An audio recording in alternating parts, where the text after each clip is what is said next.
Ok. Seja bem-vindo ao Conexão Poder. Aqui a informação é de qualidade, de muita credibilidade. E o meu entrevistado, o senador Jaime Campos. E acompanhando muito o seu trabalho, senador, é uma honra tê-lo aqui conosco. O senhor não para. Desde o início da vida política até hoje, o senhor sempre esteve em foco trabalhando pelos municípios, porque o senhor se declara um político municipalista. Verdade. Primeiro quero dizer que é um prazer muito grande estarmos aqui no seu programa, né? É o Conexão Poder, e certamente é um programa muito bem assistido e um programa de credibilidade, que é muito importante quando a imprensa leva as boas informações. E estamos hoje aqui nessa entrevista, que certamente será muito proveitosa, até para nós fazermos uma mini prestação de contas e, sobretudo, nossas atividades parlamentares em Brasília, como senador da República. Mas você já fez a abertura do programa, é a mesma coisa, fez uma indagação, uma pergunta, em relação ao meu trabalho como senador municipalista. Eu me sinto quase na obrigação de ser um municipalista, na medida que eu tive um ponto ali ímpar de ser prefeito por 3 mandatos. Sem as dificuldades dos municípios todos, os 5.564 municípios desse imenso país, passa pelo fato que, lamentavelmente, hoje você sabe que é uma grande concentração do bolo tributário nacional na mão do governo federal. Uma partezinha vai para os estados e muito menos para os municípios. Com isso, o que acontece? Infelizmente, muitos municípios brasileiros estão quase inviabilizados financeiramente, sem quase nada ou pouco de investimentos nas obras essenciais, seja na infraestrutura, na saúde, na educação, aqueles investimentos que é muito importante no cotidiano de cada cidadão brasileiro. Entretanto, lá em Brasília, eu tenho, sem falsa modéstia, atuado muito em defesa do municipalismo brasileiro, particularmente do Mato Grosso. Tenho, nesses últimos anos do meu mandato, conseguido transferir muitos recursos para o município, para o Estado, para que nós possamos melhorar as condições de vida do povo mato-grossense e, sobretudo, aonde reside o problema é nos municípios desses países aqui. E lá falta ainda muita coisa, ou seja, está aquém daquilo que a sociedade espera, naturalmente, em relação quando se vota. Quando você vota, você tem um compromisso do seu candidato de realizar muitos investimentos. Muitas vezes, uns fazem, outros não fazem, não é por deixar de querer fazer. Muito pelo contrário, é por falta de recursos. Esse é o grande problema nosso no Brasil. Senador, o senhor é um senador que destina emendas para alguma região específica em Mato Grosso para todos os municípios? Porque eu estive num evento com o senhor lá na Assembleia Legislativa, ao seu lado, e o senhor no discurso disse isso. O senhor disse aos prefeitos que o senhor é um senador que atua ao lado de todos os municípios de Mato Grosso. Realmente existe essa totalidade? Todos os municípios estão no seu radar? Bem, por incrível que pareça, nós tínhamos 141 municípios. Agora fomos para 142 com a criação do município Boa Esperança. Eu tenho feito uma política indistintamente, esquecendo a questão ideológica, partidária. Eu faço para a população. Todos os municípios, você pode levantar aí, todos, literalmente todos, receberam emenda do senador Jaime Campos. Um mais, outro menos, dentro, naturalmente, das minhas limitações. Eu acho que o político, ele tem que ser assim, fazer política altivez, pensando no bem-estar da população. Não é aquela questão, porque você é do meu partido, vou ter que atender só você, e esquecendo a resto da população, que muitas vezes teve um município que eu talvez não tive aquela votação que eu esperava, porque a minha eleição foi majoritária de cargo de senador. Mas eu tinha procurado, particularmente, investir na questão da saúde. Mato Grosso se conhece, é um estado de dimensão continental, com inúmeros problemas nós temos, particularmente na questão da saúde, que é um serviço essencial para a vida do cidadão. Investir em saneamento, infraestrutura, na hora do lazer, na hora da infraestrutura, nós temos que melhorar esse ambiente. Infelizmente, muito município de Mato Grosso ainda não tem nem água, não tem asfalto, não tem coisíssima alguma. De forma que eu faço a política sem ver cor, raça, ideologia, sempre transferindo dentro daquilo que me compete, recurso para as 142 cidades de Mato Grosso. Este ano vai receber investimento por parte do senador Jaime Campos. E nós temos dentro do estado de Mato Grosso diferenças sociais, econômicas muito gritantes. Municípios com muita arrecadação, prosperidade e outros de pires na mão mesmo. É verdade. Você fez uma boa observação aí. Na medida que o Mato Grosso, às vezes, fica até intrigado, é um estado hoje que é o maior produtor de soja, é o maior produtor de algodão, o maior produtor de milho, tem o maior rebanho bovino nesse país. E agora estamos chegando também na questão da agroindústria, particularmente a questão do etanol, que o Mato Grosso hoje já representa quase 25% da produção nacional em relação ao esmagamento de milho, virando etanol para conseguir ter o sobreproduto que é o DGD. O que ocorre? Há um desequilíbrio, como você bem disse. Teve cidades aqui no Mato Grosso que surgiu, ou seja, lá na época do diamante, outra na época do ouro, ou seja, o ciclo pregou. Essas cidades houve um empobrecimento, porque a grande atividade econômica era mineral. Lá exauriu o seu diamante, muitas vezes na outra cidade exauriu o seu ouro, e houve empobrecimento.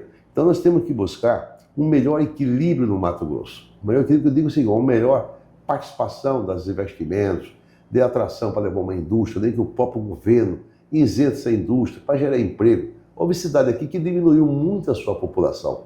Você pode pegar aí no último dado do IBGE, a cidade não avançou nada. Então eu defendo a tese que nós temos que buscar aqui um melhor equilíbrio, uma melhor distribuição das nossas receitas públicas estadual, para que essa população pode crescer, possa ter uma perspectiva para os jovens dessa cidade. Não adianta, muitas vezes, o pai fazer um esforço gigantesco, forma seu filho numa faculdade ou na própria universidade, mas lá na sua cidade que ele quer retornar, ele não tem a oportunidade de ter um emprego digno, um emprego que ele possa dar, com certeza, sustentar a sua família. Mato Grosso tem essa desigualdade social que é gigantesca. Para você ter noção, na ordem de 1 a 100, quase 51% do estado de Mato Grosso tem essa dificuldade. E, por outro lado, o que me chama muita atenção é a questão desse estado, toda essa potencialidade que você está vendo aí. Nós temos ainda hoje 1.100.000 pessoas vivendo de Bolsa Família. Meu Deus do céu, é quase 30% da nossa população, né, que está hoje vivendo de Bolsa Família. Onde vai estar essa riqueza? Nós temos que fazer uma melhor distribuição dessa renda. Qual que tem que ser? Tem que ter feito um estudo para que isso não ocorra. 30% da população recebe ainda Bolsa Família. Por quê?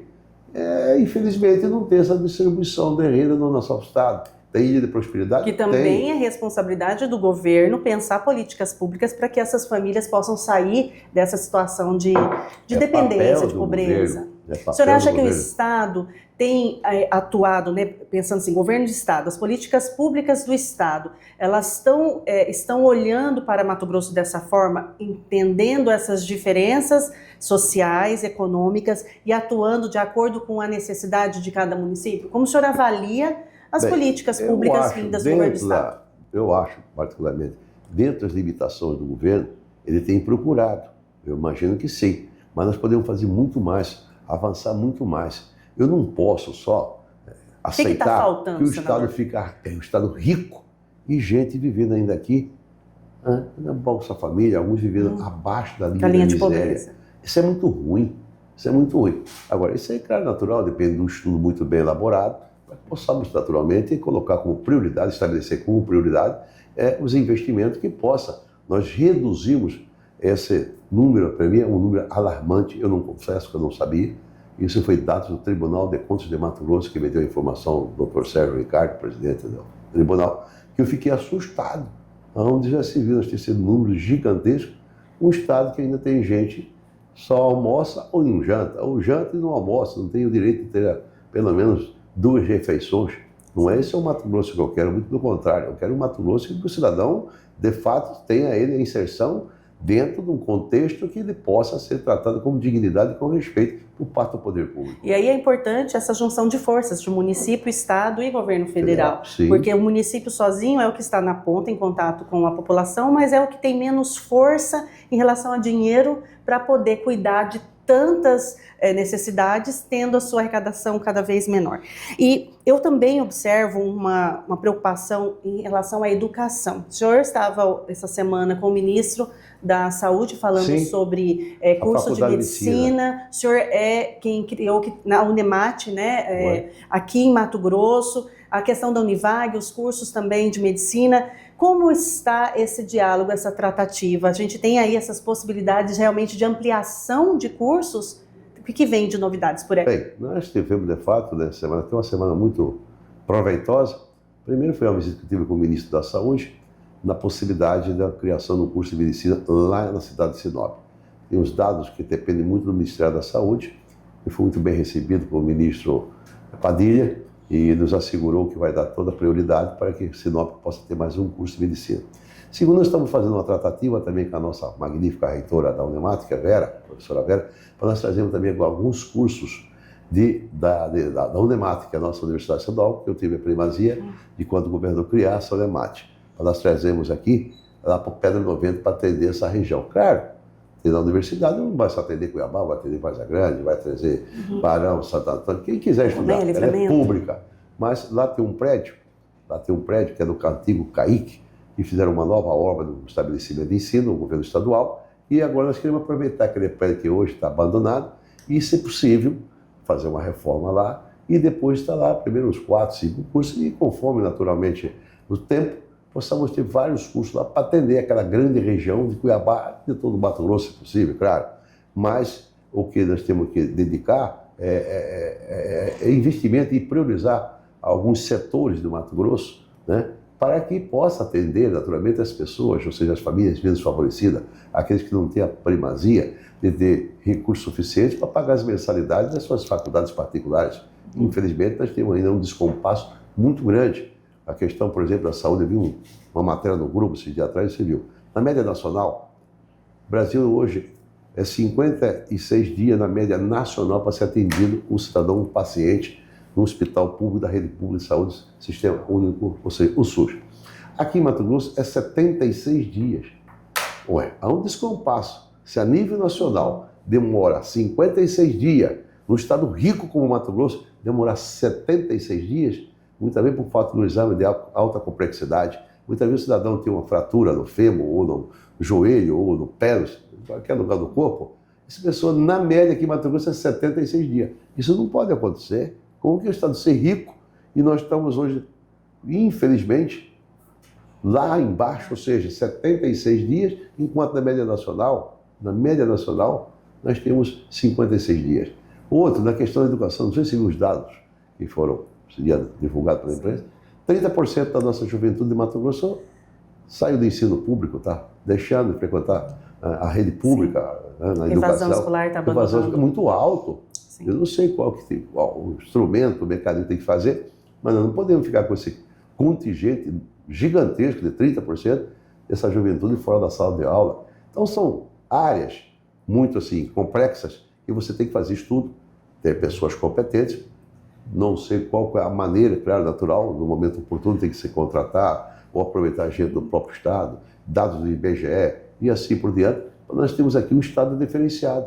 Um Estado em que o cidadão, de fato, tem a presença marcante do governo estadual, das prefeituras, nas atividades que vêm de encontro com o conselho, sobretudo com o sonho, muitas vezes, das pessoas que não têm acesso a esses serviços públicos. E, senador, muitas vezes a polarização pode também dificultar esse diálogo. Nós vivemos um momento de polarização política muito alto, Mato Grosso também. Essa dificuldade de diálogo pode prejudicar a gente. Esses números podem também refletir essa falta de habilidade de sentar os diferentes em prol de um denominador comum? Bem, o senhor pensa sobre essa polarização que a gente vive muito quando você fala de polarização, vem a mim, é assim, a nível nacional. Hoje nós o senhor não percebe em Mato Grosso? O senhor acha que é bem menor? Mato Grosso, o governador Mauro Verde tem conduzido muito bem essa tratativa, ou seja, esse momento ímpar do que o Estado está vivenciando. Ele tem um bom relacionamento com a Assembleia, tem um bom relacionamento com o Tribunal de Contas, Tribunal de Justiça, Ministério Público. Entre os poderes, as coisas vão caminhando muito bem aqui no Estado. Agora, algumas decisões políticas que têm que ser tomadas em relação aos investimentos. Não compete, não cabe naturalmente outros poderes e fazer essa intervenção. Muitas vezes a própria Assembleia tem feito algumas intervenções, como eu vi agora essa semana aqui, me parece, liderando o movimento junto com o Tribunal de Contas, da possibilidade para que o governo pague os 3 anos da pandemia, paga o RGA.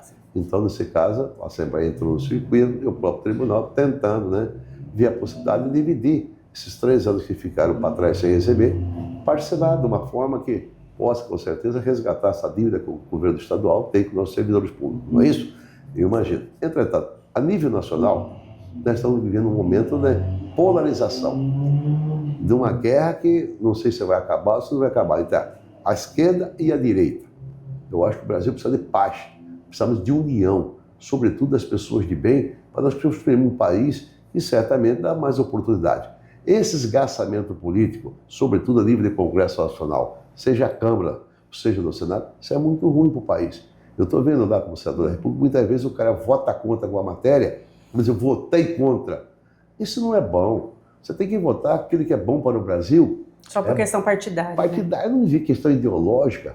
Esse negócio de esquerda e direita, a turma pergunta, que lado você é? Eu falei, eu sou de centro. Então, eu sou o que é bom para o Brasil. Eu ia te perguntar, que lado o senhor é? Não sou nem esquerda nem direita, eu sou de centro. Eu sou de centro aqui e quero o quê? Eu quero tudo que for bom para o Brasil, mas particularmente para Mato Grosso, eu estou junto. Agora, eu não vou radicalizar, isso não faz bem para o regime democrático, para a democracia brasileira. Nós temos que ser ponderados. O Brasil está acima de qualquer interesse político partidário, seja ele quem for, deputado, senador. Nós temos que ver o bem comum da população, ver aquilo que certamente vai oferecer uma nova perspectiva para as futuras gerações desse país. Agora nós estamos comemorando essa data tão importante que é a Semana do Autista. E precisa de uma política muito bem clara. Tem uma possibilidade, no Brasil tem 2 milhões de autistas. Quais políticas públicas nós temos para essas famílias aí, essas para essas famílias, crianças? essas mães, né, as mães, que pedem, essas guerreiras. por favor, olhem para nós, porque tem poucas políticas implementadas em um universo imenso de pessoas. A pessoa acha que é uma doença incurável, não é doença, coisa da mão. Até na alimentação, as pessoas se curam muitas vezes através da alimentação. Sim. Uma alimentação saudável, etc. Ele se recupera, tem que estar inserido no meio da sociedade. Então falta muito. Agora, quando se fala só em política, ele é prejudicial, ele é pernicioso quando você traz uma guerra como essa aqui. Já estão discutindo a questão da eleição de 2026. Está muito prematuro. A eleição vai acontecer em 2026. Mas o clima já está de pré-eleição. Acho que é uma loucura isso aí. As estratégias... Estratégica. É loucura isso aí. Você for discutir a eleição 2 anos antes, não é isso? Exatamente. 2 anos antes de discutir. Focar no seu mandato. O senhor que é um nome muito forte no União Brasil, o senhor possivelmente é chamado o tempo todo para essas discussões estratégicas antecipadas. Participo um pouco lá, mas faço da parte. Né? Aqui mesmo no estado, quase nada, até porque o nosso partido, infelizmente, aqui quase nada reuniu para discutir futuro, nada, estamos aguardando. O senhor não sente falta disso? Não é que eu sinto falta, isso é democrático. Como é que você vai construir um partido se você não tem um diálogo dentro dele, não reúne, não conversa? Política é arte do diálogo, do entendimento. Já dizia o velho Ulisses Guimarães. A gasolina, o combustível do político, que é a saliva, é a boa conversa. Não é isso? Sim. Para quê? Mas depois você sabe qual que é o seu tamanho, qual que é o seu limite, né? Ali, Sim. qual que é o seu quadrado. Isso é bom na política, isso aí. Eu gosto e faço política porque eu gosto. Agora tem gente que faz política muitas vezes por vaidade, outros faz para empresarialmente, não é o caso do senador Jair Interesse, Campos, poder. não. O senhor não está, então, enraizado em um partido. O senhor pode transitar para outro se houver eu converso com todo mundo. Eu sou do União Brasil, eu nunca mudei de partido. Eu era lá de trás. O senhor lá, PFL, DEM, União Brasil. União Brasil. O país acabou, o partido acabou, mas eu estou no mesmo partido. Por incrível que pareça, nunca mudei. Então o senhor é de partido. enraizado no União Brasil. Sim, até porque não tenho por que reclamar, porque sou muito bem tratado, né? Como senador da República, sem falsa modéstia lá. O tratamento que dão a Jair Campos, até tem um diferenciado, é um tratamento tudo assim, de forma respeitosa. Eu sou um senador que participo de várias comissões do Senado e tudo isso compete e cabe ao partido fazer essa indicação. Inclusive, sou presidente do Conselho de Ética do Senado pelo 3º mandato. Já tenho extrema importância, né? Estou satisfeito aqui, já cumpri minha missão, mas agora me reiteraram lá que a única pessoa que tem, assim, respeitabilidade lá dentro do Senado, não só eu, tenho outros, mas eles acham que, diante da minha independência, da maneira que eu ajo, não estou caçando holofote, estou querendo fazer aquilo que é o correto, não aquilo que muitas vezes posso ter até um proveito político, mas prejudicando ou penalizando ou muitas vezes escrachando com a pessoa que algum político, como senador da República, muitas vezes quer o quê? Tirar proveito em detrimento, muitas vezes, de fazer aquela coisa que não é o correto. E falando em respeitabilidade, o nome do senhor já tem sido ventilado numa possível corrida aí para o governo do estado, também como senador. O senhor já está vislumbrando, já antecipa algo, ou o senhor acha que é prematuro demais ainda? Mas, Ana Cristina, eu estou focado, na verdade, no meu mandato como senador. Graças a Deus, eu volto a repetir, eu tenho sido lembrado para senador, para governador. Mas eu faço política de baixo para cima. Primeiro eu tenho que ter um grupo, eu não posso ser candidato de mim mesmo, não. Eu tenho que ter um grupo que vai me apoiar, uma bela coligação partidária e ter a força popular, que eu sou diferenciado. Eu não faço política de cima para baixo, eu faço de baixo para cima, construindo, né, um bom alicerce, as paredes, depois eu ligo o telhado, o reboque e assim por diante. Então eu estou o quê? A candidatura a senador, ela é natural. Até porque eu já sou senador da República, né?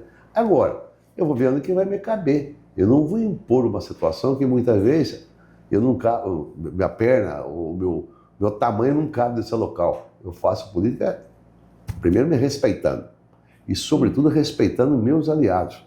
Eu não faço nenhuma forçação de barra. Na medida que eu disputei 6 eleições, mas ela foi construída com bons companheiros, com bons aliados, sobretudo, uma bela coligação partidária. E vou aguardar. Eu estou fazendo minha parte. Agora, o ambiente do momento é que vai me dizer, Jaime Campos, ótimo, tá aqui. É por aqui ou por aqui? Ou por aqui. Agora, me sinto preparado tanto para ser senador novamente, já fui por 2 vezes, como para governador, também já fui governador. Eu não aceito na política aquela velha história de excluir você por antecipação. Aí não. Esse negócio de chegar e querer empurrar a goela abaixo, já não tenho mais nem idade para sujeitar muitas vezes essa política de imposição. Política de imposição, na minha visão particularmente, ela não prevalece. A arrogância é inimigo dessa situação. O já ganhou, a soberba. Tudo isso é ruim na política. Já conheço esse filme em preto e branco. E colorido também. Então, quem está com essa visão de que tem autoridade, que tem o poder para impor muitas vezes algumas situações, eu imagino todos eles foram fadados de sucesso. E para a gente finalizar, não poderia deixar de perguntar sobre Várzea Grande. O senhor é uma figura muito importante no município. Eu estive essa semana com eu falo sempre, né, eterna prefeita Lucimar, em um bairro. Ela foi receber uma homenagem, eu estive ao lado dela. Dezenas de mulheres, de lideranças, mulheres da comunidade, a homenagearam em razão do mês da mulher e também pela representatividade que ela tem na vida delas, porque elas acumulam histórias desde quando o senhor foi prefeito de transformações por meio de projetos sociais. E havia ali naquela situação um clamor do volta Lucimar prefeita. Não fala assim que ela daqui a pouco ela vai querer ser candidata, né? E aí, senador, teria sua aprovação? Não, eu acho que é o seguinte, vamos torcer para a prefeita atual, dona Flávia, que ela consegue fazer, com certeza, primeiro uma conciliação, a união. Sim, também, Várzea Grande nessa situação, desse desconforto, né, da Flávia com o Tião, porque está aqui, né, a gente acessa o site Repórter MT, a gente encontra matérias que possam descrever melhor o que a gente está dizendo aqui, ruim. Dessas discussões, e isso é ruim para a política em Várzea Grande. Eu tenho acompanhado lá, Ana, esses últimos dias, aquele desgastamento que deu entre prefeito, vice-prefeito, Câmara de Vereadores. A Várzea Grande não suporta esse tipo de política mais. Nós temos que buscar um bom relacionamento, não só prefeito, vice-prefeito, mas com a sociedade. Nós construímos, com certeza, uma boa perspectiva de crescimento, de melhor dia da nossa população. E o que você percebe hoje, me parece, que é aquele problema, quem tem poder mais demanda. Se é o vice ou se é a prefeita. Isso? E uma declaração, eu acho que importou inócuo, o próprio prefeito esse dia, numa briga, um bate-boca lá, sei lá, briga de lavadeira de beira de rio, chegou dizendo, olha, aqui, eu vou denunciar Caixa 2, eu vou denunciar Fake News. Isso é muito ruim, inclusive o Ministério Público, imagina, está tomando as providências. É muito grave essa denúncia dele, que o vice-prefeito dizer que ia denunciar Caixa 2 e Fake News, tem que ser apurado Luz da Luz. Eu torço para ela fazer uma boa gestão, ela ganhou a eleição, nós respeitamos. Reconhece, né? Claro que eu reconheço, nós vivemos uma democracia, você tem que reconhecer. O que depender do senador Jaime Campos, dentro de mim, estou pronto para ajudá-la, até porque, acima de qualquer coisa... Apesar das críticas que ela fez em relação ao senhor durante a campanha, o senhor esqueceu? Nunca esqueci. Eu faço política não com ódio. Tem político que faz campanha com vidrinho cheio de ódio aqui no bolso para jogar muitas vezes. Anotação no caderninho, né? Não sou desse tipo de política. Eu faço política altivez, né? De forma que certamente a sociedade quer, espera dos homens públicos desse país. Essa política raivosa, ela não tem sucesso. A política é do diálogo, do entendimento, não de entrar em briga, muitas vezes, como eu ouvi falar, que saíram quase na bofetada lá, a prefeita com o vice-prefeito, jogaram copo de vidro num, cadeirada no outro. Não existe isso em política. Se imagina que ambiente fica... Ambiente muito ruim. E Várzea Grande precisa o quê? De gente para fazer aquilo que é o melhor. Essa tese que eu defendo, particularmente ela teve comigo uns dias atrás, lá em Brasília. Falei, amiga, dependendo da senhora ser adversária, não tivemos ao mesmo lado, somos de campos opostos. Passou a eleição, tem que superar. Eu disputo a eleição desde 82. Eu tenho adversário político, eu não tenho inimigo na política. Pode perguntar, correr aqui nesse estado aqui, converso com todos os partidos, seja ele PT, PMDB, PT, todos eu converso. Política não é essa fórmula não que tem. Política é diálogo, entendimento. Contudo, como você disse aí, desagride, esculhamba, fala mal, eu tenho certeza que a sociedade não absorve isso aí. Essa é política ruim, ou seja, a política que não é o que a sociedade quer. A sociedade quer ver o que? Proposta, quer ver o quê? O que você vai fazer para o bem comum da população. Esse é que o Jair de Campos faz. Tenho certeza absoluta. O pessoal tem dito, agora perderam lá para a Prefeitura de Vargas Grande. Não perdi para a Prefeitura de Vargas Grande. Infelizmente, o nosso grupo perdeu. Eu tenho quase certeza, se eu for candidato, sem falsa modéstia, eu faço 60% dos votos da população da Vargas Grande. Eles me conhecem a minha história. Você acabou de falar para a Lucimar, que você deu para a Lucimar, o pessoal volta a Lucimar. É verdade. Lucimar, você sabe, saiu muito bem avaliado, fez um trabalho, recuperou as finanças da prefeitura, fez muitas obras, deixou a prefeitura equilibrada, receita e despesa para o prefeito Calil, em que ela e todos nós apoiamos. Ele fez uma bela gestão, ninguém pode esquecer, o Calil fez uma bela gestão, ninguém pode esquecer. Infelizmente, o povo não quis reelegê-lo, nós temos que aceitar. Agora, se a Flávia Moretti fazer pelo menos 50% que o Calil Baracate fez, está de bom tamanho. Para a gente encerrar, a água é um problema em Várzea Grande. Quando o senhor olha, né, na história de Várzea Grande, o senhor que já foi prefeito, grupos, né, ali, a Lucimar, prefeita, poderia ter sido feito algo que não foi feito no passado para a crise da água não alcançar esse patamar, senador? Porque eu quero trazer para o senhor também esse clamor da população que muitas vezes escreve assim nas redes sociais. Poxa vida, mas o senador teve oportunidade quando prefeito, a Lucimar foi prefeita e não resolveram o problema da água. Existe algo que deixou de ser feito? Bem, a sua pergunta é pertinente. Na verdade, nós fizemos nossa parte devido ao tempo. Cada nosso tempo. Várzea Grande vem num crescimento acima da média nacional. Nós crescemos na Várzea Grande na ordem mais ou menos de 8,6% a sua população. O que acontece? O poder público é impotente para atender as demandas que certamente com o seu crescimento populacional faça com que o poder público chegue em todas as áreas lá. A questão da água, especificamente aqui, a água, hoje nós temos o dobro daquilo que era produzido em Várzea Grande. Ou seja, o que hoje está pegando um pouco é a distribuição. Isso requer investimento? Requer, mas nem tanto como a produção. O próprio Calil fez a estação de tratamento lá da Barra do Pari, lá no Chapéu do Sal, fez ali depois da Migrante, ali no 24/7. A Lucimar iniciou, terminou quase com a obra da 31 de março, o Calil inaugurou, que só ali estão produzindo quase 650 milímetros de água por segundo, enquanto toda a Várzea Grande, toda, que é atendida no sistema velho lá, tinha 700 milímetros por segundo. Hoje, com a nova produção de água, com a nova zeta, captação e etc., quase 700. Então nós temos água em abundância. O que precisamos é melhorar a distribuição da água da Várzea Grande. Que não teria como ser feito antes, porque a cidade veio crescendo ao longo do tempo. A Várzea Grande cresceu. E ele cresceu, cá entrando, vamos ser honestos aqui, você conhece bem a Várzea Grande. Você pega o São Mateus ali, por exemplo, você vai notar de Novo Mundo. O Novo Mundo está chegando quase no Livramento. Se você andar ali do Novo Mundo para frente. Então, há um crescimento populacional gigantesco.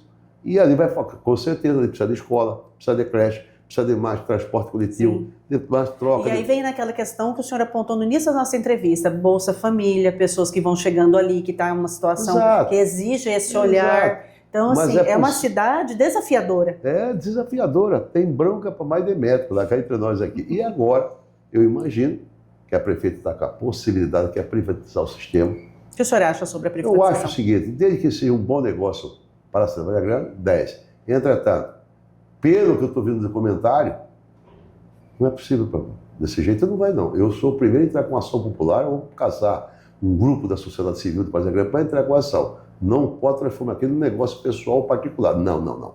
Quero saber qual que vai ser a ortoga, vai ser preparada com a Prefeitura de Várzea Grande. Qual o plano de investimento de quem for eventualmente o detentor. Primeiro, tem que se fazer uma engenharia financeira, você sabia, né? Tem que fazer uma engenharia de como vai ser essa privatização, quem que vai, de fato, amanhã depois, vai ter que licitar e quem vai ganhar, se essa empresa, de fato, tem capital suficiente, tem crédito na praça para buscar financiamento, para trazer, para fazer investimento. Nós temos um problema sério em Várzea Grande, também a questão do esgotamento sanitário. Nós temos uma estação sendo construída no Santa Maria, ela precisa ser concluída, ali vai atender 4 bacias para fazer o esgotamento e tratamento lá. Já temos algumas redes concluídas de esgotamento, que é a coletora, entretanto, precisa fazer o quê? A estação para fazer o tratamento. E tem um projeto enorme. Só isso requer um volume gigantesco de recursos. Agora, a ortoga do município de Várzea Grande vai ter que ser feito um plano de aplicação desse recurso, onde vai ser aplicado, que entra nos cofres do município de Várzea Grande, você sabia, né? O senhor vai ser fiscal disso tudo. De cima, marcado ombro a ombro. E também ser bem esclarecedora, que ninguém pode privatizar, mas também vamos ver como vai ser cobrada a tarifa da água do município de Várzea Grande. Não pode entrar lá e daqui a pouco ter um preço que muitas vezes não suporta, não cabe no bolso do trabalhador vazegrandense. Tem que saber tudo isso aí, quanto que é. E não é tão difícil hoje, como tem hoje a produção, nós melhoramos a nossa distribuição de água. Melhorar a distribuição não está tão difícil, não requer muito investimento. Agora também não podemos vender um patrimônio daquele a preço de banana, muitas vezes por interesses pessoais ou particulares de quem quer que seja. Não sei como que vai ser, mas estou sendo vigilante, vou ser vigilante em relação à privatização da água da Várzea Grande. Senador, eu quero agradecer a sua presença aqui e deixar aberto para o senhor comentar algo que eu, porventura, não tenha comentado, se despedir aqui da nossa audiência e agradecer muito a sua presença e dizer que aqui, Conexão Poder, sempre de portas abertas. Agradecer essa oportunidade, por estarmos falando através dessa entrevista contigo e reafirmar meu compromisso de estar sempre trabalhando pelo Mato Grosso, pelo Brasil, sempre botando bons projetos de interesse da sociedade brasileira, e particularmente fazendo a minha parte lá, também defendendo os interesses de Mato Grosso, como eu já fiz e estou fazendo constantemente e reiteradas vezes, quando foi a minha luta, particularmente lá, em relação ao prosseguimento da Ferronorte, demandando Rondo Lopes, a Luca de Rio Verde, foi uma luta minha, muito grande, foi decisivo para que pudesse sair o prosseguimento dessa tão importante via de transporte, que será a ferrovia, que demanda, né, Rondo Lopes, a cidade de Lucas. É o caso da luta nossa em relação também à BR-158, que agora já foi destravada, né? Os primeiros 93 quilômetros já está com licença ambiental e tantos outros. E a preocupação com o ser humano mesmo. Eu vi o senhor comentando sobre a cobrança na aplicação da lei dos pontos de descanso de motoristas. Exatamente. A gente vê o tempo todo acidentes. E aí, se existe uma lei que pensa nessa, né, que regula todo esse ponto de descanso, por que não acontece essa execução, né? Uma pena, né? O Brasil tem muito pouco ponto de descanso. O Mato Grosso, só tem 5 pontos de descanso. Um estado de dimensão continental como é o nosso, né? Cortado por várias BRs federais, como é o caso da BR-63, 364... E acidente o tempo todo. Todo o tempo. Infelizmente, o Brasil é aquela velha história, né? Depois que arromba a porta, que vai tentar resolver. Não é por aí, nós temos que ter... Né? Lá, antecipar, né? Aqui, os atrasos das obras são... Infelizmente, traz prejuízo enorme, né? Eu estava vendo aí a obra que iniciou, algumas delas aí, há 10, 15 anos. Comemora o aniversário, as obras. Infelizmente, no Japão, você conhece lá. No Japão tem dia inicial, a obra inicia dia 5 de abril, um exemplo. Dia tal a obra vai ser inaugurada. É prazo de início e fim. Aqui não. É um transtorno que traz prejuízo seríssimo ao horário público, torna-se muito mais oneroso, que tem que ter aditivo, ter realinhamento de preço, etc, etc. Mas eu quero apenas concluir aqui, agradecendo a você, dizer que eu estou fazendo a minha parte em Brasília. Tenho lutado incessantemente, buscado efetivamente trazer investimento para Mato Grosso. Agora mesmo, acabei de sair do Instituto Federal, agora da professor Júlio e toda a sua equipe, consegui lá agora passar lá 13 milhões de reais para nós recuperarmos o Colégio Agrícola lá de Poconé, transformar aquilo num centro de pesquisa lá. São 13 milhões que serão investidos e outros parlamentares também vão ajudar, né? Acabei de liberar recursos, bastante recursos agora também para a área da saúde, particularmente agora mesmo estou destinando recursos para nós conseguir construir a casa do autista lá na cidade de Alto Garças também, que é uma região lá no sul do estado. Enfim, tenho feito a minha parte e reafirmar aqui o meu compromisso. Tenho na figura do senador Jaime Campos um grande aliado. O senador Jaime Campos faz política porque gosta de gente e gosta de fazer política.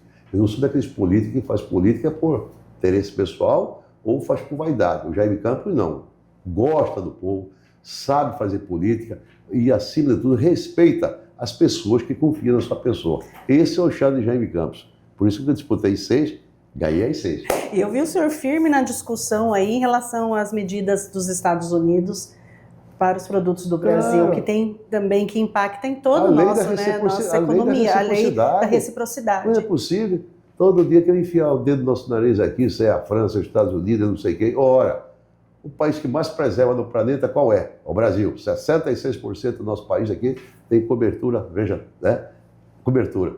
Outros países, infelizmente, todo dia querem botar o dedo no nosso nariz aqui. Nós não podemos aceitar. Nós temos que impor nossa soberania. Nós temos que impor. Você vai fazer uma taxação pesada contra nós, nós vamos aplicar a lei da reciprocidade.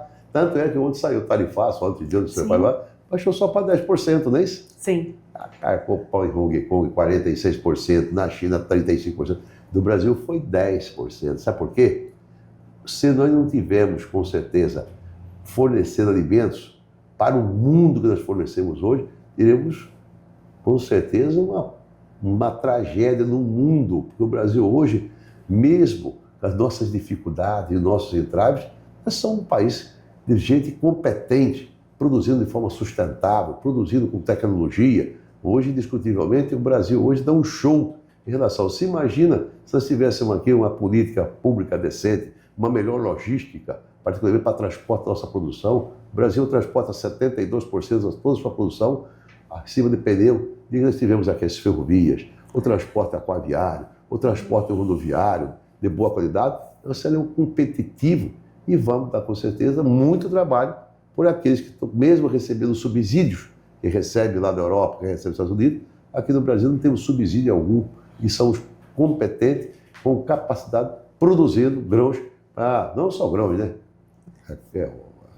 É carne de porco, é frango, é peixe, é bovino, e etc, etc. Então, estou lá para isso, para defender. Fui um dos primeiros signatários para votar, né, a lei que era promovida pelo senador Zequinha Marinho e da relatoria da eminente senadora Tereza Cristina.